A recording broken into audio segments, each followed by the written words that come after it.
সেদিন খালার সাথে বেডরুমে ছিলাম। খালার সাথে আগে থেকেই আমার ভালো সম্পর্ক। খালা কথা বলা শুরু করল। দেখো সুমন, তোমার খালু 1 বছর পর পর দেশে আসে। তবুও আমি এই 2 বছর ধৈর্য ধরতে পারি না। তোমার সাথেই ভালো সময় পার করি। এইদিকে তোমার আব্বু মারা গেল আজকে 8 বছর হলো। এই 8 বছর তোমার আম্মু একা। আপার জন্য কিছু একটা করা দরকার। বন্ধুরা, তোমাদের জন্য নিয়ে এলাম একদম নতুন কড়াকড়ির ভিডিও। আজকের ভিডিওটা শুরু থেকে শেষ অবধি দেখলে তোমাদের ওইটা দাঁড়িয়ে যাবে আর টপটপ করে পানি চলে আসবে। তাহলে চলো আজকের ভিডিও শুরু করি। বন্ধুরা, আমি সুমন, বাবা মায়ের একমাত্র সন্তান। বয়স 21 বছর। একটি বেসরকারি বিশ্ববিদ্যালয়ে পড়ছি। খালা দীপালির সাথে আমার ভালো সম্পর্ক আজকে 1 বছর ধরে। খালু বিদেশে। উনার 7 বছরের শিশুকে অন্য রুমে রেখে আমি উনার সাথে গল্প করি, ভালো সময় পার করি। ইচ্ছা হলে বাসায় আসি অথবা উনি ডেকে নেন। মাঝে মধ্যে আম্মু সহ বেড়াতে আসি। সবাই ঘুমিয়ে গেলে আমরা দেখা করি। এই রকম একদিনে আম্মু সম্পর্কে কথাগুলো বলেন খালা। আমিও ভাবনায় পড়ে গেলাম। আম্মু সম্ভ্রান্ত এক উচ্চশিক্ষিত গৃহবধূ। আম্মু বিরাট ব্যবসায়ী ছিলেন। আম্মুর সৌন্দর্যে মোহিত হয়ে সদ্য ইন্টার পাস 18 বছর বাবা আম্মুকে বিয়ে করেন তিনি। 1.5 বছরের ব্যবধানে আমার জন্ম। আমাকে দেখাশোনা করেই তিনি স্থানীয় কলেজ থেকে অনার্স ও মাস্টার্স ডিগ্রি নেন। আমার বয়স যখন 10 যাবে ঠিক সে সময় বাবা পরলোক গমন করেন। আম্মু আর বিয়ে করেননি। বাবার রেখে যাওয়া 4 তলা 2টি বাটির ভাড়া আর ব্যবসার লভ্যাংশ দিয়ে ভালোভাবে চলছেন তিনি। খালার কথায় আমি ভাবতে লাগলাম, আম্মুর বয়স কত? খালা বলল, 40 ছুঁয়ে। আম্মুর হাইট 5 ফিট 4, ফর্সা প্লাক করা ভ্রু, কোমর অবধি ছড়ানো সিল্কি চুল। বাসায় থাকলে প্রায়শ উঁচু করে খোপা করে রাখেন। ওয়াশরুমে সেদিন সেনানের সময় কি মনে করে বালতিতে রাখা আম্মুর কাপড় হাতে নিয়ে দেখছিলাম। আমি অবাক হলাম, এত বড় বড়। কি? আম্মুর কথা ভাবতে ভাবতে আমার স্যালুট দিতে লাগল। খালা মুচকি হেসে বলল, কি হল মশায়? আমি বললাম, আম্মু সম্মানিত মানুষ, মন্দ কথা বলিও না। খালা বলে সম্মান প্রদর্শনে স্যালুট দিতে একেবারে দাঁড়িয়ে গেছে। আমিও বুঝলাম, মায়ের কথা ভেবে অবাক হয়ে গিয়েছিলাম। আর খালাও বুঝছে। এরপর 2 জন ফ্রেশ হয়ে আসি। খালা বলল, আচ্ছা বল, তোমার আম্মু অন্য কার সাথে ভালো থাকলে তোমার খারাপ লাগবে? আমি বললাম, না, আম্মুর একজন ভালো মানুষ দরকার। কিন্তু বিশ্বস্ত কেউ হতে হবে। আর আম্মু রাজি কিনা সেটাও দেখতে হবে। খালা বলল, তোমার আম্মু রাজি না শুধু, কিন্তু ভয় পাচ্ছ তুমি জেনে গেলে কি হবে সেটা? আমি বললাম, আমি না জানলাম, চেষ্টাও করব না। কিন্তু আম্মুকে এমন কারো সন্ধান দিব কিভাবে? আচ্ছা, আম্মুর কোনো বন্ধু আছে? খালা বলল, আরে না। আচ্ছা, শাওন ভাইজা হলে কেমন হয়? আমার কাজিন। সে তোমার আম্মুকে পছন্দ করে। বউ বাচ্চাদের নিয়ে ইউএসএ থাকে। এখানে ফ্ল্যাটে একা থাকে। আমি বললাম, আম্মুকে পছন্দ করে মানে? খালা বলল, শাওন ভাইজা আমার বড় ভাইয়ের মতো। উনি আমাকে অনেকবার ফোন করছে তোমার আম্মুর সাথে কথা বলার জন্য। তোমার আম্মুকে বলছিলাম। মোটামুটি রাজি, কিন্তু ভয় পাচ্ছে তোমাকে নিয়ে। আমি বললাম, তাইলে আমার আপত্তি নাই। তুমি কাল সকালে আম্মুকে বলিও আমি জানব না। আমি না জানার ভান করে থাকব। তুমিও বলবা আমি কিচ্ছু জানি না। খালা বলল, আরে তুমি যে আমার সাথে দুষ্টুমি করো এগুলাও তোমার আম্মু জানে। এত লুকোচুরির কিছু নাই। তোমার সম্মতি পেলে আপা আরো খুশি হবে। দাদাও আগে ভাইয়াকে ফোন করি। খালা হ্যালো ভাইজা বলে কৌশলাদি বিনিময় শেষে মূল কথায় আসল লাউড স্পিকার দিয়ে খালা বলল, আপা তোমার ব্যাপারে পজিটিভ। শাওন বলল, কি শুনাইলা? আমি কি বলে তোমাকে ধন্যবাদ দিব বুঝতেছি না। খালা বলল, ধন্যবাদ লাগবে না। আপাকে আধা ঘন্টা পরে ফোন দাও। নাম্বার নাও। শাওন বলল, না না, নাম্বার আছে আমার কাছে। আচ্ছা, আমি কল দিব। খালা ফোন রেখে দিল। আমাকে বলল, চল তোমার আম্মুকে বলি সব। আমরা উঠতে গিয়ে বুঝি একটা ছায়া দ্রুত সরে গেল। বুঝলাম আম্মু এতক্ষণ আমাদের গল্প শুনছে এবং দেখছে। খালা ও ব্যাপারটা জানতো। আম্মুর রুমে গেলাম। আম্মু দেখলাম বসে আছে। খালা সব বলার পর আম্মু আমাকে জড়াই ধরে কান্না শুরু করে। বলে যে আমি কেমন হয়ে যাচ্ছি। আমি কান্না থামিয়ে দিয়ে বললাম, ওনার সাথে কথা বল। আর আমাকে সব কিছু জানাবে, আমি সাপোর্ট দিব। আম্মু মুচকি হাসি দিল। ওহ, শাওনের পরিচয় দেয়া হয়নি। ওনার বয়স ৪৫ হবে। শ্যামলা গায়ের রং, জিম করা পেটানো শরীর, চুল সব আধা পাকা। ক্লিন শেভ থাকেন, তবে গোপ রাখেন। গোফ ও আধা পাকা। শক্ত সামর্থ্যবান পুরুষ বলতে যা বুঝায় উনি তাই। এর মধ্যে উনি ফোন দিলেন। আম্মু রিসিভ করতে লজ্জা পাচ্ছিল। খালা রিসিভ করে লাউড করে দিলেন। আম্মু লাউড অফ করতে চাইল, আমি ইশারায় না করলাম। আঙ্কেল স্বাভাবিক কথা শেষে জানতে চাইল একা কিনা। আম্মু বলতে যাচ্ছিল, এর মধ্যে আমি আর খালা ইশারা করলাম একা বলতে।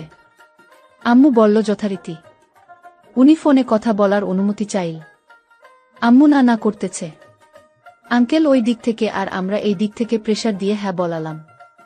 শেষমেশ আম্মু রাজি হল। খালা আম্মুকে বলল মন খুলে কথা বলতে। আমি আর খালা রুমের বাইরে চলে আসলাম। এভাবে প্রায় 2 ঘন্টা এরা কথা বলল। আমি ততক্ষণে রুমে এসে শুয়ে পড়ছি। সকালে আম্মু খালাকে কি যেন বলল।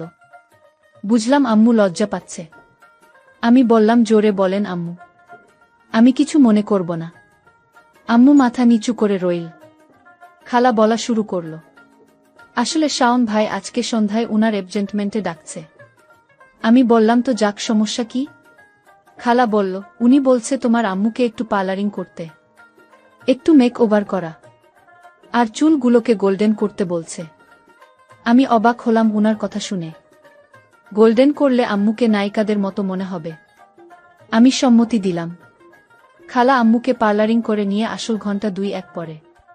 আমি খালাকে বলে রাখলাম আঙ্কেলের বাসায় আম্মুকে আমি নিয়ে যাব। তবে আঙ্কেল জানবে না যে আমি ব্যাপারটা জানি। যা কথা তাই কাজ। আমি আম্মুকে নিয়ে গেলাম আঙ্কেলের বাসায়। আঙ্কেল গেট থেকে আমাদের রিসিভ করে নিলেন। দেখে বুঝলাম আম্মুর উপস্থিতিতে উনি মহা খুশি। আম্মুর দিকে উনি তাকিয়ে নিলেন।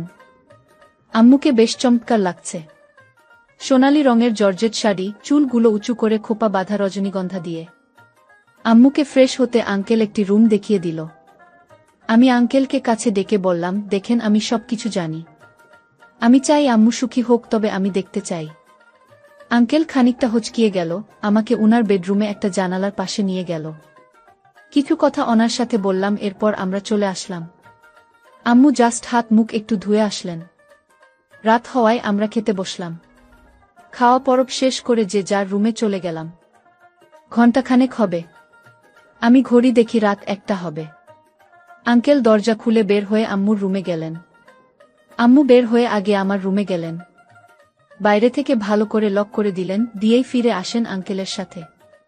রুমে ঢুকে আঙ্কেল আম্মুকে ধরলেন। আঙ্কেল বলল, দেখ, আমি তোমাকে ভালোবাসি। তুমি নিজ ইচ্ছায় আসছ। আঙ্কেল দেখলাম আম্মুকে খুব সম্মান দিচ্ছে। 2 মিনিট পর আঙ্কেল কথা বলা শুরু করল। তোমাকে আমার রানী বানিয়ে রাখতে চাই। আম্মু দেখলাম অনেকটা স্বাভাবিক হয়েছে। বললেন, কে মানা করছে? তো রাখুন না রানী বানিয়ে।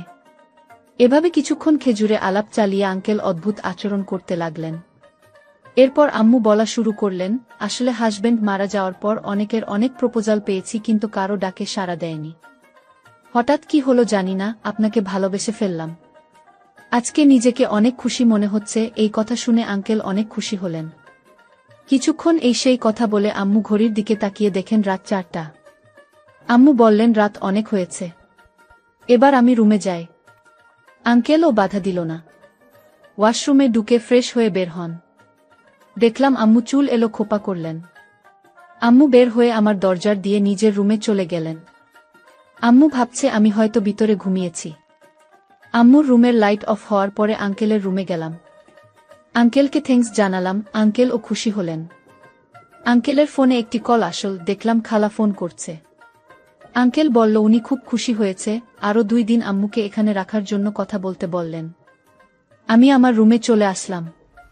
এসে খালাকে কল দিলাম। কল এঙ্গেজড পেলাম। একটু পর খালা ফোন দিয়ে বলেন, তোমার আম্মুর সাথে কথা বললাম।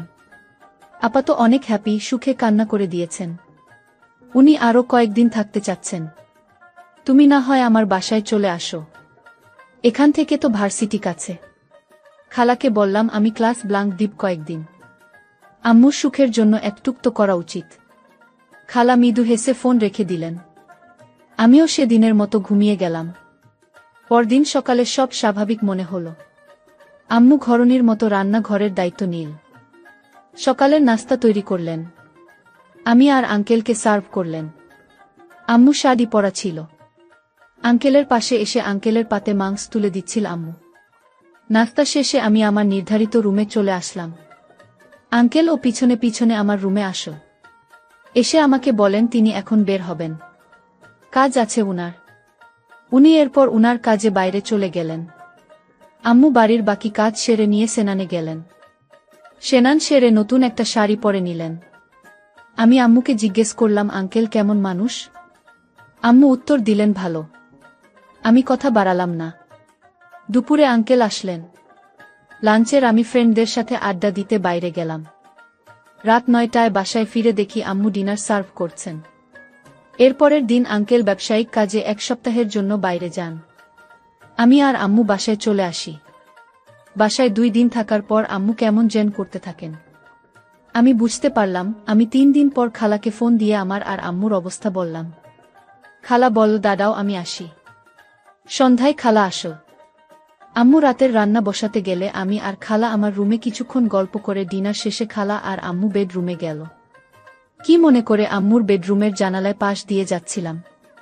আম্মু আর খালাকে স্পষ্ট দেখার পাশাপাশি তাদের কথা ও শুনতে পাচ্ছি স্পষ্ট। আম্মু খালাকে বলল সে আঙ্কেলের বাসা থেকে আসল উনার আর শিডিউল ও পাওয়া যাচ্ছে না। খালা বলল উনি ব্যবসায়িক কারণে খুব ব্যস্ত আছে, তা না হলে এতদিন থাকার কথা না। বন্ধুরা, কেমন লাগলো ভিডিও কমেন্টে জানাও। দেখা হবে পরের ভিডিওতে। সেই পর্যন্ত ভাল থেক বন্ধুরা।